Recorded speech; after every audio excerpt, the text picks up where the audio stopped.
What does it mean to wear skin that the world both fears and copies?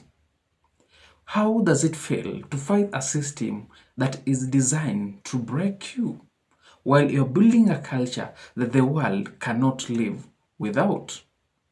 How does it feel to be judged before you speak but celebrated when you create something very useful? This is not just history. This right now. This is 2025. And being a black skinned person or a colored person today is a mixture of struggle, survival, and strategy that is as unstoppable as with brilliance. You are dark skinned person, or if you are black, if you identify yourself as a black, please, this video is for you. So don't forget to like. Guys, give me a like, subscribe, and share this video with your friends. So I want you guys to watch this video, then we'll come and give a candid explanation at the end of everything. Black women, do not respond to anything that's rage bait in 2025. I promise you, silence. Black women too masculine. Silence. Black women always wearing wigs, weaves, and makeup. Silence. Black women ain't attractive. We don't. Silence. That's why we don't want y'all. Y'all always silence. I don't know why African Americans think they the blueprint, that they invented everything. Like we don't. Silence. Black women, I'm going to teach you how to take care of your man, how to do. Silence. Black women need to learn how to treat their men in silence. And I'm laughing because silence is more powerful than responding to everything, right? We are the blueprint, right? We are the mothers of all mothers. Don't respond. Silence, okay? For real. We are the most imitated human beings walking the face of this earth, a black woman. You understand what I'm saying? A black woman. When we show up powerful in numbers. So when you silent and you don't even recognize or address that bullshit, let they dry asses dry the fuck up, because they know if we blow it up, it's gonna blow up, right? Don't repost, don't stitch, don't engage, keep it moving. Silence, watch dry up. I'm telling you, because without us, it's nothing. It's nothing. Silence, 2025. Don't fall for it. And I'm gonna take my own advice too.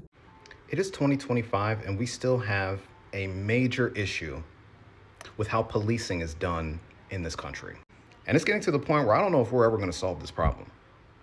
It's getting to the point where this is truly proving to be an intentional way to police black people in this country. Because why is it that a man who was pulled over by police in Minnesota, who is actively in the midst of having a stroke, someone who is under medical duress, right? They call a drug expert to see if there's anything in his system. You can hear on the body cam, you can hear him say it would be a waste of time. There's also footage that comes out of him being at the facility with other police officers who just leave him in a cell. They leave him there. Tell me how that's okay. Tell me how that is proper police work. Not to mention the numerous reports of black men who were hanging from trees, these reports that have been coming out over and over again, specifically since the spokesperson has lost his life. And almost all of those cases were ruled as suicides before anybody did any sort of autopsy, before anybody did any sort of investigation. They just said it was a suicide. Black men hanging from trees. And then Kyron Lacey, the superstar, the athlete who was on his way to making money that could have changed not only his life, but his family's life. We have full-blown footage of a police officer not only identifying him falsely as someone who caused a major accident, but coaching other witnesses into saying that it was him, even though it was never him. And we have proof a year later, after he took his own life, that it was never him. His whole future stolen from him. Stolen from him because of the way we police black Americans in this country. It is a real problem. It is a real problem how we are treated in this country, whether it be by law enforcement, in the workplace, by medical professionals, There is a different set of laws and a different set of procedures, a different set of opinions and philosophies when it comes to our existence here in this country. And it's still a problem in 2025. When all of you are complaining about things like DEI and saying that it is an excuse to hire people that are not qualified, when all of you complain about things like affirmative action and say that it is an excuse to hire people that are not qualified, when all of you complain about things like critical race theory, microaggressions, and say that these are just baseless reasons in order to teach young white people how to hate themselves, you guys are a big part of the problem. Because situations like this, situations like what has been happening to Black people in this country, are why we need all of those things in place. Because without them, we are not seen as individuals who may be having a different experience than somebody from another demographic. We are always painted off rip. We are always painted as criminals, as people who put ourselves in a bad situation, as people who are just not smart, not educated, and not willing to make the effort to succeed in this country. We are never given the benefit of the doubt. We are never treated like the human beings that we are. That is why we need laws in place to remind people to not behave this way. Because without them, the things that happened to the man in Minnesota, the things that's been happening to Black people all around this country go unchecked. And nobody looks for any solutions. So by now, I think you feel that as a Black person, it's very hard, to own a house. I've seen videos of these guys, as a Black person trying to do it, as a Black person trying to own a house in your neighborhood. It's being proven to be difficult. As a Black person, trying to better yourself, you're seen as a threat.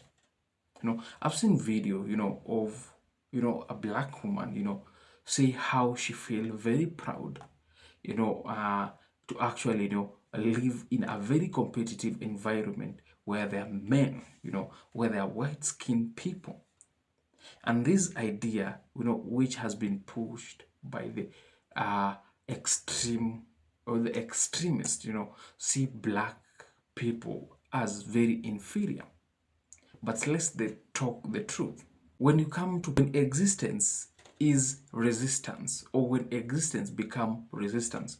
So imagine after the election of the 2024 election, politics became a personal plan, like Project 2025, which raised alarms, cutting civil rights enforcement, HBCU funding, we're talking about DEI programs and even protection. A lot of US Americans are anxious, or a lot of Black Americans are anxious, but panic turned into they're anxious, but they're trying to put this panic into action. Black voter turnout went up in the key states. People were organizing, they're not just reacting. Now being Black means understanding that staying silent sometimes costs us, and showing up is a survival. As a Black person, sitting down, okay, you can, decide to zip up, but not remain silent when you are oppressed. I like how I've seen videos, of Afro-Caribbeans. I've seen videos of Black Americans. I've seen videos, of a diaspora and Black. I've seen videos of Black in the UK, trying to speak up, trying to raise their voices, and speak up against the oppression that's happening. I was recently scrolling through TikTok, I found this video of an ICE agent was pulled, down, was pulled up for recklessly driving. And do you know who was in charge of those traffic police? Was Black. Then this, a white racist DHS employee who's an ICE agent, is trying to demoralize this black cop. Is asking questions. Are you a Haitian? How are you a Haitian? Are you from Haiti? Are you here legally or illegally? Even when he was told that this is our commander, he was in no way this black person can be a commander, a police commander. It shows the kind of society that we are living in. You've seen video of this a black person, in the neighborhood, went to buy a house. Imagine this is the neighborhood that you have grown up. This is the neighborhood that they have raised you. But because you're black, trying to go to own a house there, they feel is not safe. They feel is not safe. So I just had one of the most unpleasant experiences as a black person. I see this house for sale in the neighborhood I was born and raised in while I was walking to my car. I look at it, and as I'm looking at it, the owner comes in. The house is empty, it's vacant. I asked him, "Hey, are you the owner of this property?" He says, "Yeah." I was like, "Oh, what's the sale price?" He looks at me and says, $17.99. And I'm like, okay, but what's the real sale price? And he just looked at me like blankly. Then another black gentleman pulls up in his very nice car. He looks, middle-aged, well-groomed, looks very sophisticated. Asked me, "Hey, is this an open house?" I was like, "No, I'm just asking for the sales price." And he was like, "Did he give you the sales price?" He was like, and I was like, "No." So then he asked the owner from his car, was like, "Hey, what's the sale price?" The owner looks at him blankly, just stares at him. So then now we look at each other like, okay, what's going on? So the gentleman asked him again, "Hey, what's the sale price? Like, we're in, is it an open house?" The dude's just not answering.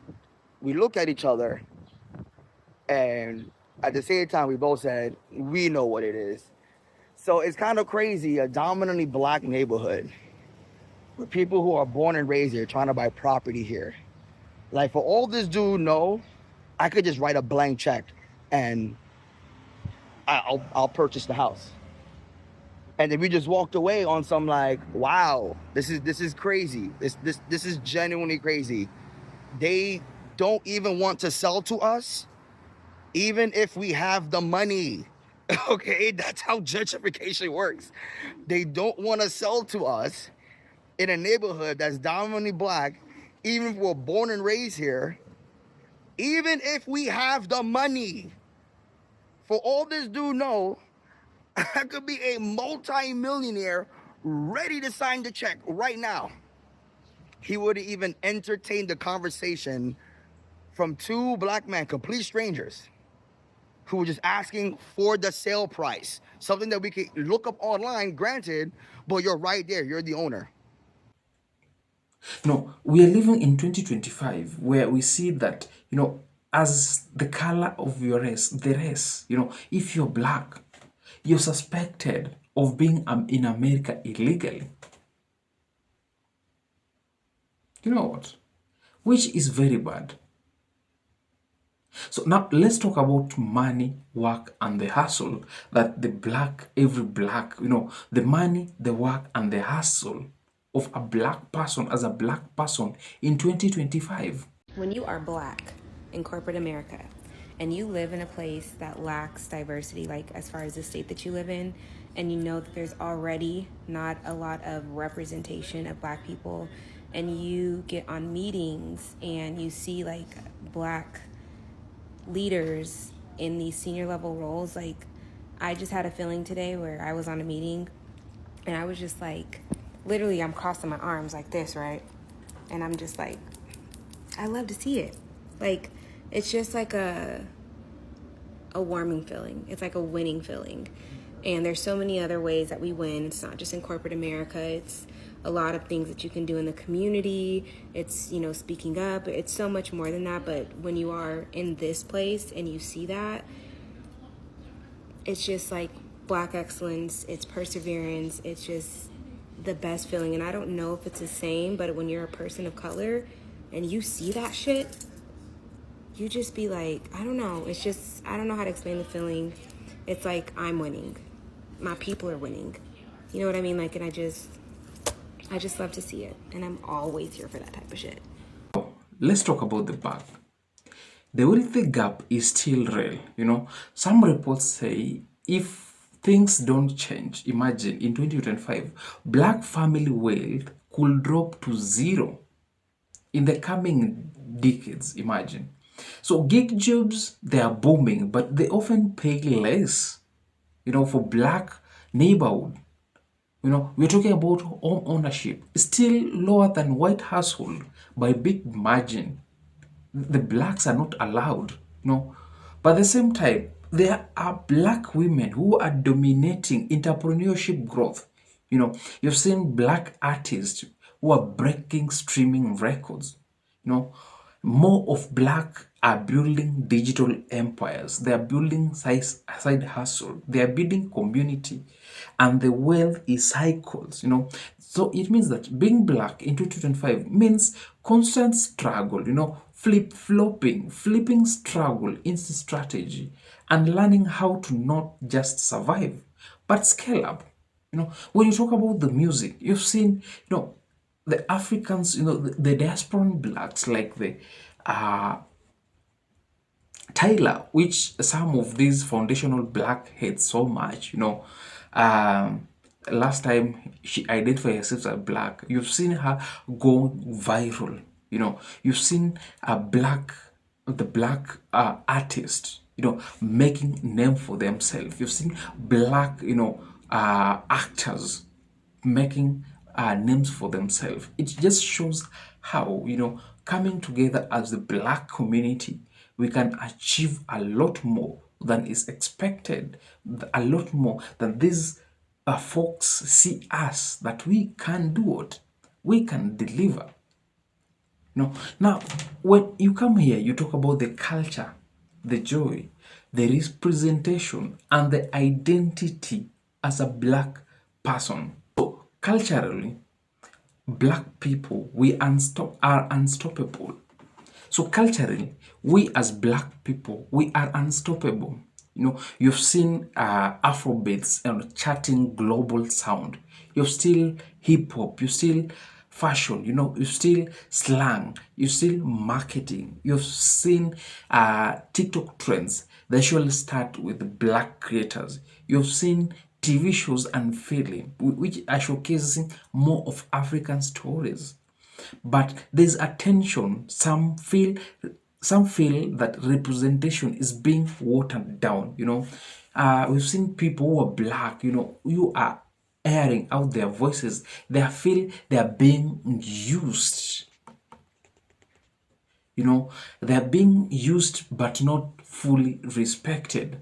You know, there have been debates online, you know, around labels. You know, I've seen African American, Afro Caribbean, Afro Latino identity, which they feel they are more layered than ever.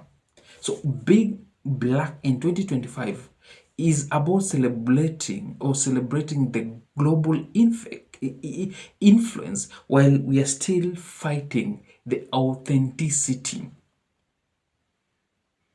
We can't stress enough that being Black, you know, it's a physical and mental journey that we still have to fight. You've seen like the Black maternal mortality remain 3 times higher than white people. You've seen many Black women or men talk quietly about emotional exhaustion. You know, you've seen big mentally, they sing as being mentally okay, but sometimes they feel like a luxury, you know. So as Black, we are changing the narrative. You know, therapy for Black used to be a taboo. Is not now. You know, you've seen Black doctors, you've seen black professors, you've seen healthy apps that are being led, or health mental apps that are being led by the blacks. You've seen the wellness society that the black are speaking what? The black are speaking the gospel. It just shows how we as black people, we are reinventing ourselves. We are owning those spaces that, these guys, they always felt, these guys, they pushed us to the end.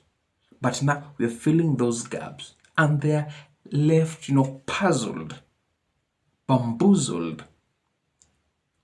They're left wondering, how are these guys rising so fast? So guys, if you're still here, kindly hit that like if you haven't subscribed, and you can also support my membership journey by joining. The link is in the comment section, guys. I will also check on my bio for my what you call the community. Support me through joining my membership. And I can tell you guys for free is that joining my mentorship guarantee you a free Swahili lesson that actually, it feel nice to learn something. So let's talk about, the future. As being black in 2025, let's talk about the future. From surviving, a mere surviving, to a thriving economy, to a thriving international color. So being black in 2025 is being powerful in a world that often pretends not to see it. It's being resilient when you shouldn't have it, or where you should not be. It's having ancestors, behind your community, or having community besides you, and the future that you are depending, or the people seeing it, that you are fighting, you are building, you are healing, you are creating innovation, and you're leading part of the future. So being black, we are the blueprint of everything. Now I want to hear from you. What does being black in 2025 meaning to you? Is it helpful? Is it heavy? Transformative? Evolving? So guys, drop your thoughts in the comment. No filter needed. No filter is needed. Hit like if you felt, subscribe if you want more conversations that matter. So this is not a channel, it's a community. So stay powerful, stay present, stay unapologetically black. Guys, till next time, peace out.